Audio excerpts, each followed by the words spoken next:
বাংলাদেশের রাজনৈতিক ইতিহাস মানেই যেন রাজপথ দখলের লড়াই। একসময় বিরোধী দলে থাকলেই সরকারকে চাপে ফেলতে হরতাল আর অবরোধের নামে চলত জ্বালাও পোড়াও আর ভাঙচুরের মহোৎসব।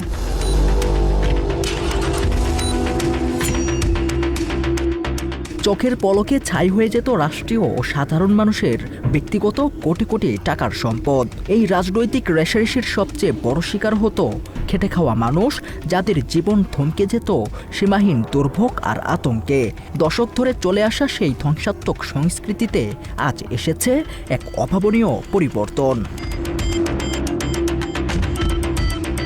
একটি নতুন সরকার ক্ষমতা গ্রহণের পর দেখতে দেখতে পার হয়ে গেছে দীর্ঘ ৬টি মাস, কিন্তু আশ্চর্যজনকভাবে এই সময়ে রাজপথে বিরোধী দলের কোনো উত্তাপ নেই কোনো হরতালের ডাক। দেশের অন্যতম প্রধান রাজনৈতিক শক্তি বাংলাদেশ জামায়াতে ইসলামী যেন জন্ম দিয়েছে এক নতুন রাজনৈতিক শিষ্টাচারের। আমরা বিরোধী দলে থাকলেও তারা ছায়া মন্ত্রিসভা হিসেবে আমাদেরকে পরামর্শ দিয়ে সরকারের বিভিন্ন কাজ অবজার্ভ করে আমাদেরকে পরামর্শ দেন।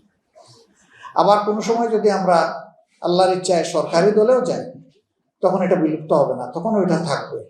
আমাদের কাজকে অবজার্ভ করে আমাদের ত্রুটিগুলো ধরে দিয়ে আমাদেরকে সহযোগিতা করাচ্ছে। প্রশ্ন ওঠা স্বাভাবিক, বিরোধী দল কি তবে রাজপথে নামার মতো কোনো ইস্যু পাচ্ছে না? বাস্তবতা একেবারেই ভিন্ন। গত কয়েক মাসে দেশের সাধারণ মানুষ বহুমুখী সংকটের মুখোমুখি হয়েছে। আন্তর্জাতিক বাজারের উদাহরণে বেড়েছে জ্বালানি তেলের দাম। ৩ মাস আগের এক পরিসংখ্যানে দেখা যায় মানুষ চাইলেও পাম্প থেকে প্রয়োজনীয় তেল সংগ্রহ করতে পারছিল না। এর সাথে যুক্ত হয়েছে ভয়াবহ লোডশেডিং এবং বিদ্যুৎ সংকট। নিত্যপণ্যের লাগামহীন ঊর্ধ্বগতিতে সাধারণ মানুষের নাভিশ্বাস উঠেছে। থেমে নেই নীরব চাঁদাবাজিও। একটি বিরোধী দলের জন্য সরকারকে বেকায়দায় ফেলার জন্য এর চেয়ে বড় কোনো রাজনৈতিক হাতিয়ার আর কি হতে পারে? কখন আসছেন তেল নতুন? 10টায়, 10টার দিকে 4টার দিকে কম হয়। কখন আসছেন ভাই? 8টা বাজে বলতে আছে, 3টা 4টা বাজবো আস্তে আস্তে গাড়ি। কয়টা বাজে আসলে যে দুর্ভোগটা কি মনে হয়? মনে হয় গাড়ি করে বেই চালাই, পানির দামে গাড়ি দিয়ে দিই, এর দিকে আর কি করি। এই যে 5-6 ঘন্টা ধরে বড় জোর 500 টাকার তেল দিব, বেশি গেলে এর বেশি তো দিত। ফুল ট্যাঙ্কি দিলে হয়তো 15 দিন 20 দিন চলা যেত। সকালে বলছিল 3টায় দিবে, কিন্তু এখন যা জিজ্ঞাসা করলাম যে 4টায়। আসছে সকাল 8টায়, এখনো পান নাই? জি না, এখন কি বলে যে আসছে 3টের সময় দেবো, 3টে তো বেজে গেছে, এখন কোনো খবর নাই। না, এখন তো বসে আছি, দেখি তেল ছাড়া তো আর উপায় নাই। অথচ এত বড় বড় সংকট থাকা সত্ত্বেও প্রধান বিরোধী দল বাংলাদেশ জামায়াতে ইসলামী কোনো ধ্বংসাত্মক কর্মসূচির দিকে পা বাড়ায়নি। কারণ তারা বর্তমান সংকটের পেছনের মূল ক্ষতটি কোথায় তা গভীরভাবে অনুধাবন করতে পেরেছে। তারা জানে এই সময়ের তেল সংকট, বিদ্যুৎ ঘাটতি বা চরম অর্থনৈতিক দুরবস্থা এসব বর্তমান সরকারের একদিনের সৃষ্টি নয়, বরং বিগত 15 বছর ধরে শেখ হাসিনার নেতৃত্বাধীন ফ্যাসিবাদী সরকার দেশজুড়ে যে নজিরবিহীন লুটপাট চালিয়েছে, রাষ্ট্রযন্ত্রের প্রতিটি কাঠামোকে যেভাবে সুপরিকল্পিতভাবে ধ্বংস করে গেছে, দেশের এই পরিস্থিতি তারই অবশ্যম্ভাবী পরিণতি। দেশকে এক প্রকার ধ্বংসস্তূপে পরিণত করে পালিয়েছে বিগত স্বৈরাচার সরকার। আর সেই ধ্বংসস্তূপের উপর দাঁড়িয়ে নতুন সরকার চেষ্টা করছে খাদের কিনারা থেকে দেশকে টেনে তুলতে। জামায়াতে ইসলামী প্রমাণ করেছে তারা প্রচলিত সেই বিরোধিতার জন্যই বিরোধিতা করার রাজনীতিতে বিশ্বাস করে না। বিরোধী দলে থাকলে এটা সাস্টেন করে, সরকারি দলে গেলে এটা ফাংশন করে না। কিন্তু আমাদের এই স্ট্রাকচারটা হবে পার্মানেন্ট, ব্যক্তি পার্মানেন্ট না, কিন্তু স্ট্রাকচারটা পার্মানেন্ট।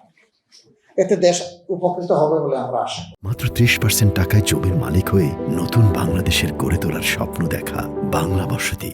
প্রায় 3 মাস আগে যখন দেশে তীব্র জ্বালানি সংকট দেখা দেয়, তখন জামায়াতের শীর্ষ নেতৃত্ব প্রকাশ্যে ঘোষণা দিয়েছিলেন যে এটি মূলত একটি বৈশ্বিক সংকট এবং বিগত সরকারের রেখে যাওয়া পাপের ফল।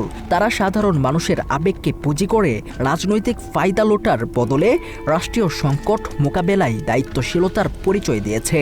এটা একটা ক্রাইসিস, আমরা আগেই বলেছি যে এটা আমাদের সরকারের তৈরি নয়, কিন্তু ডিমান্ড ম্যানেজমেন্টে বেশ কিছু প্রবলেম হয়েছে। এই জায়গায় যদি আমরা সবাই ওপেন হার্ট নিয়ে বসতে পারতাম, কথা বলতে পারতাম, যদি কমন প্ল্যাটফর্ম থেকে অ্যাড্রেস করতে পারতাম, মানুষ একটা আস্থার জায়গা খুঁজে। বিদ্যুৎ সংকট থেকে শুরু করে দ্রব্যমূল্যের ঊর্ধ্বগতি, প্রতিটি ইস্যুতে সরকার যে সমালোচনা বা জবাবদিহিতার ঊর্ধ্বে, বিষয়টি এমন নয়। জামায়াতে ইসলামীও সরকারের গঠনমূলক সমালোচনা করে যাচ্ছে। তারা রাজপথে জ্বালাও পোড়াও করে সরকারকে পতন ঘটানোর হুমকি দিচ্ছে না, বরং সরকারের ভুলগুলো ধরিয়ে দিয়ে তার সমাধানের জন্য যৌক্তিক সময় ও পরামর্শ দিচ্ছে। তারা সরকারকে সতর্ক করছে, বার্তা দিচ্ছে এবং জনদুর্ভোগ লাঘবে স্থায়ী পদক্ষেপ নেওয়ার আহ্বান জানাচ্ছে। এ কারণে জামাত ইসলামীর পক্ষ থেকে সুনির্দিষ্ট প্রস্তাব দেওয়া হয়েছে। পার্লামেন্টারি কমিটিতে একটা বিশেষ কমিটি হয়েছিল, সেখানে 10 দফা দিয়ে সেই সময়কার সাময়িক সংকট নিরসনে জামাত ইসলামী ভূমিকা রেখেছে। পরে আবার আমরা পরপর 2 বার, যখন গ্যাসের সংকট, বিদ্যুতের সংকট, জ্বালানি সংকট, সেখানেও আমরা সুনির্দিষ্ট প্রস্তাব দিয়েছি সরকার কাছে এটা সমাধানের জন্য। একটি গণতান্ত্রিক রাষ্ট্রে বিরোধী দলের মূল কাজই হলো সরকারের আয়না হিসেবে কাজ করা এবং সংকট উত্তরণে পথ দেখানো। জামায়াত ঠিক সেই কাজটি অত্যন্ত পেশাদারিত্বের সাথে পালন করে যাচ্ছে, যা নিয়ে প্রশংসা করেছে সরকার দলের নেতারাও। হ্যাঁ, গণতন্ত্রের জন্য সবারই মত প্রকাশের সমান স্বাধীনতা রয়েছে। আমরা অপেক্ষা করব তারা সেই ধরনের অশ্লীলতা, তথ্য সন্ত্রাসটা বের করে তারা গঠনমূলক সন্ত্রাসে আসুক, দেশ গঠন নিয়ে তাদেরও মতামত থাকলে সেটা সচেতনভাবে প্রকাশ করুক। বিষয়টি নিয়ে ইতিবাচক ভাবনা জানিয়েছেন জামায়াত নেতা। আমি বিরোধিত জনগণের স্বার্থ হাসিলের বিষয়টা দেখে বিরোধিতা করা সম্ভব। সেই জায়গা থেকে আমরা আমাদের জায়গাগুলো থেকে আমরা বিরোধিতা করছি, যেগুলো করলে পরে মানুষের কোনো ক্ষতি হবে না এবং দাবি আদায় করার ক্ষেত্রে যেখানে যতটুকু প্রেশার ক্রিয়েট করা দরকার আমরা সেগুলোও করছি। হরতাল তো তারা করে যারা জনগণের জানমাল ক্ষতি হোক, এই জিনিসটা তারা চায় না। ক্ষমতার অন্ধ মোহে পড়ে রাষ্ট্রকে অস্থিতিশীল করার যে নোংরা রাজনৈতিক খেলা বাংলাদেশ বছরের পর বছর দেখেছে, সেখান থেকেই বেরিয়ে আসার এই নজির নিঃসন্দেহে ইতিহাস সৃষ্টি করেছে।